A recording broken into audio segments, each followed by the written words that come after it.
Hi guys, my name is Jeff Vu. Thanks so much for a great semester. I work as a nurse practitioner for Express Care in California, where we're starting up opening 40 new clinics in Orange County and LA. So it's been great to be in this course because I've been doing all the interviewing and hiring and been able to build the team that I have, and then having the information that we're learning from this course to implement into creating a positive environment and teamwork has really been interesting, and I get to kind of see the long-term effects by implementing it from the beginning, working smarter, not harder. So it's been really fortunate.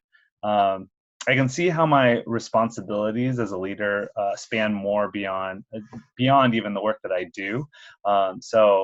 It's definitely a responsibility that sometimes I don't even want to take on, but I have to remind myself that in this time of growth and expansion and in uncertainty, that even though it may not work for me, it's really important for those that are around me and that I work with. So it's this course actually reminded me of that, and I feel much more responsible for the work that I do.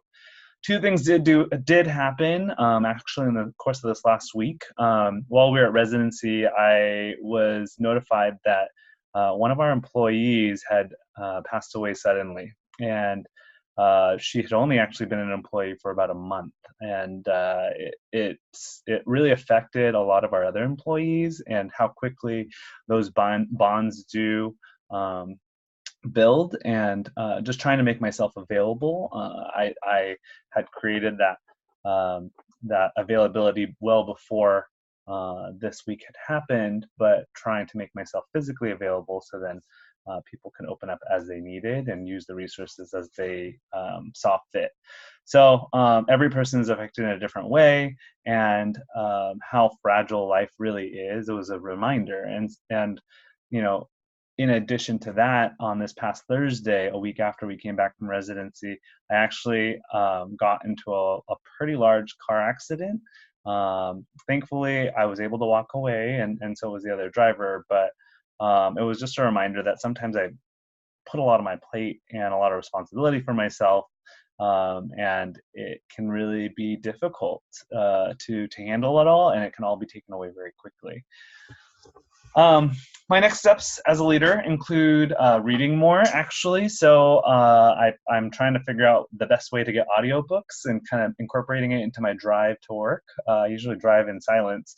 I feel like I'm a pretty emotionally intelligent person, so the words of wisdom from others, and I always try to learn from others. As Anthony was saying in residency, I try not to make the mistakes of others. So I think this is a great opportunity to be able to apply more into the workplace what I am learning as I go, and hopefully I gain more knowledge. So if you know of any books, please let me know that I can get on some kind of audio reading platform. And if you know of the best way to get that reading into my car, that'd be great, because I've never used Audibles or anything like that.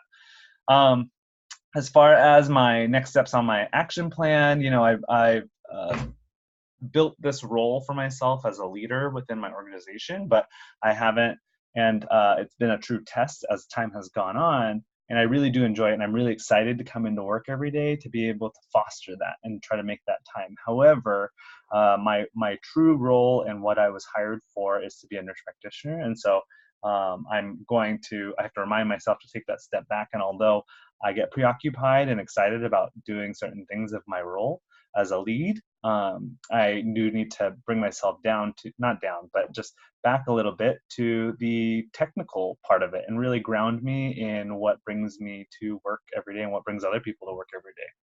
So my key question that wasn't really answered, and not necessarily that it wasn't answered, but what can an organization do to maintain engagement and a positive culture? So I've set the stage, I've hired this great team, they're really excited to come to work, but now how do I make sure that this happens, even like that they continue to foster relationships and they trust each other, even beyond the time that I'm with them?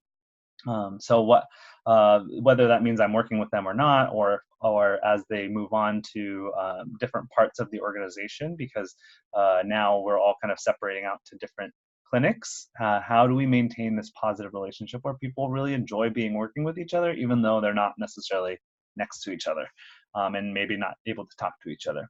So what I've done to kind of make those steps towards that, our HR business partner actually is doing her PhD in leadership, organizational leadership and management. So I've talked with her and partnered with her, trying to figure out what the best practices have been. So rather than kind of going through blindly and finding out how things turn out, instead try to find out what engagement tactics people have, the organization has done in the past that have worked, and really trying to implement that. So it's nice to have that partner within our organization. I'm excited to grow as a leader. I've gone, I feel like I've been training for leadership for my entire life, but within a startup type of situation, and like as a startup within a large healthcare organization is kind of a great situation to be in. I do feel like, not that I'm that my experience and years of experience of employment may cause some friction, but at the same time, I feel really well prepared and am ready and waiting to learn more, and also to experience those things where maybe, they always say failure is a place to grow from, and I want to see those failures and I want to be a part of that. But at the same time, maybe there's a anxious part of me that wants to mitigate that risk as much as possible, and really putting my employees and other employees that I work with first, and at the same time giving myself that balance. And I think that that's the biggest challenge, to be able to give myself that balance that ultimately, that I can continue to maintain this responsibility to others, but at the same time, still being able to do the things that I enjoy and give back to myself. So thank you so much. I'll take care. Hopefully you guys take care of yourselves, but hopefully I'll see you guys around. And I really do appreciate everything that I've learned this semester from all of you. And it's just been such a pleasure. Take care.